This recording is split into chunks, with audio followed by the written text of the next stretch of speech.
What's happening, everybody? So I want to make a video a little bit more geared towards those who will come across the page who may not be too into a vegan or plant-based lifestyle. I just want to share a couple of things that have helped me along the way that I think may help some others, and also a foundational principle to live by and stand with. And that stems from a book I read by Simon Sinek, and it's entitled Start With Why. If I'm wrong on that title, you let me know because it's been a few years since I read it. But I believe it's Start With Why, and it basically goes into say that the reasons for which we do anything at all begins with our why. What's the reason why you're choosing to do what you do? What's the reason why you wake up? What's the reason why you go to sleep knowing you got to wake up for the next day and continue on and pursue whatever it is that you pursue? Everything during the day is the same, right?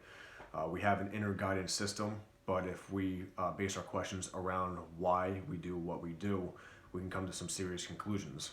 So for me, it's been about 3.5 years of veganism, a little less, but around 3.5 years. I have said and will continue to stand by the fact that it's the best decision I've ever made, hands down. And it's something that's completely changed my life for the better.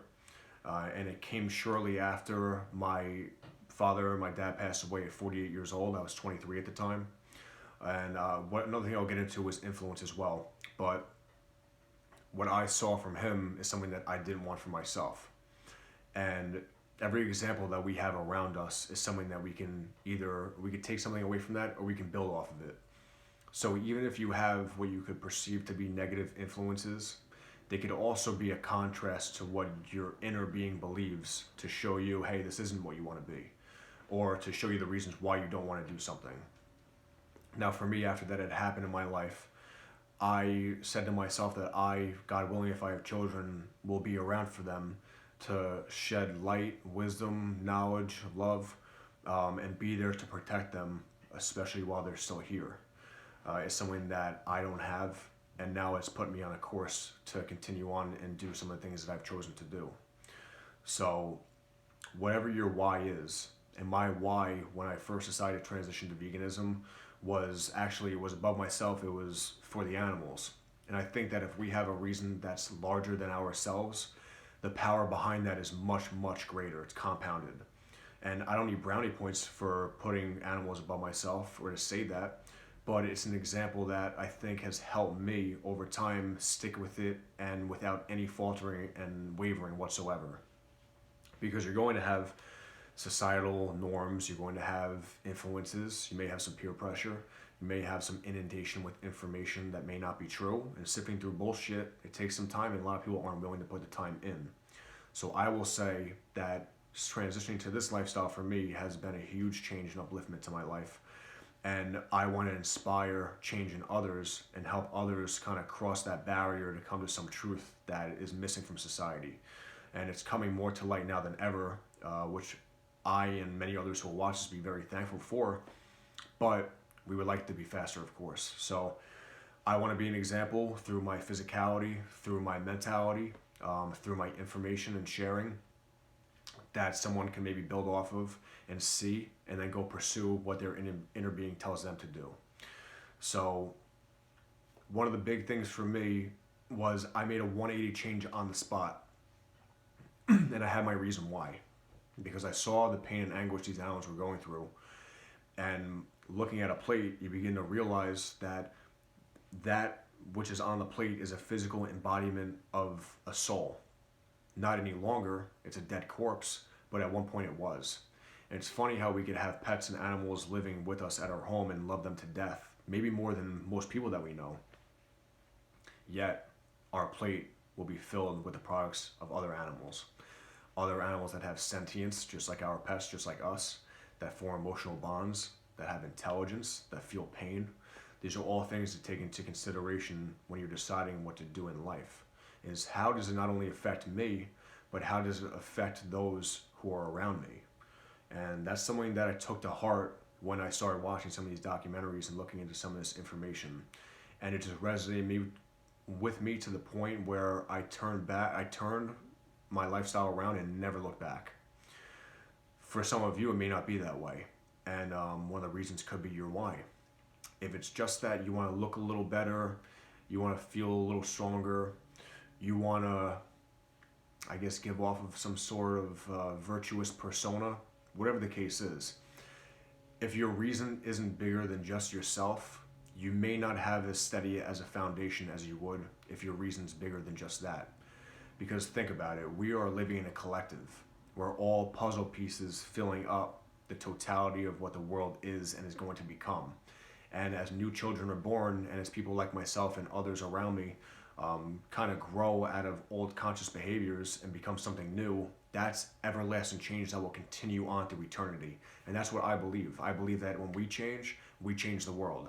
And others will be lifted by our change and change alone without us even having to say anything. But our living example is so great that it's important that we remember that we are looked at by people who are around us. We are influences for those who care about us. And I want to influence those who care about me and I care about as best as I can. And by doing so, you're uplifting everybody else, obviously including yourself. And you're liberating animals that are needlessly dying and being tortured. So what is your why?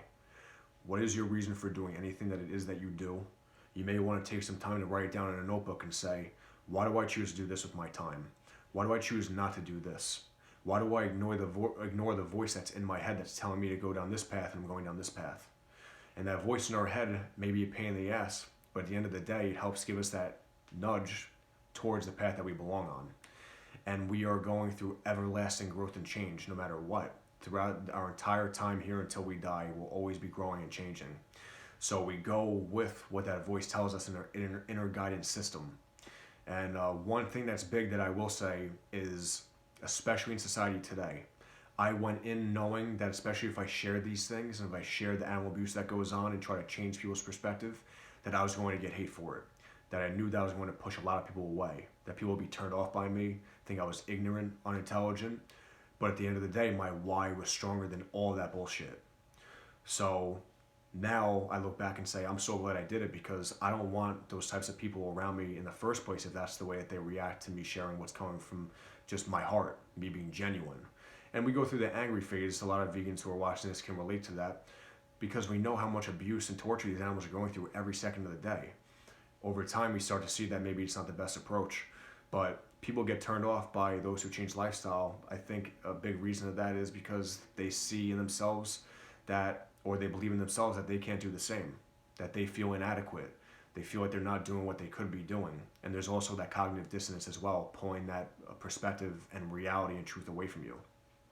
So, another thing I want to touch on too is the fact that by 18, our pineal gland is completely calcified, living on the standard American diet. And of course, just consuming all this mindless and terrible information and influence through movies and television and music from pretty much the day that we're born. And of course, the other influences that are around us, our environment, parents, friends, loved ones, schooling. So these are all things to take into account. And you got to try to pull yourself out of inundation and societal bullshit and say, who am I? What am I here for? What do I want to do? Who do I want to be? Those are the biggest questions you could ask yourself. At the end of the day, if you come to a conclusion and you maybe write some things down, you could put some things down that you'll stick to. That won't just be a standing board for a decision, but for your entire life and for you to live on, the principles that you live based on, your moral code, your values. These are all things that matter more than all this other bullshit and peer pressure and societal norms, as I mentioned. Who cares what people have to say? Just go with what your heart tells you. Try to decipher between the brain or the mind and the heart and go with that inner guidance system. It's directing you and leading you for a reason. So if you have any questions on meal replacements, that's another thing I was going to say was one thing you could do to help incrementally change if you don't want to just full on change and your reason of why may not be big enough or strong enough to keep you unwavered. Make small incremental changes. Change your breakfast for an entire week, just the breakfast. Instead of eggs, which are saturated fat, cholesterol, and let's be honest, a chicken period, eat tofu scramble. Put some tofu in a pan, nutritional yeast, some Bragg's aminos, whatever else with it, and that's a great replacement. It's a lot of times finding what tastes good to you because we're all food addicts at the end of the day. It's just the truth.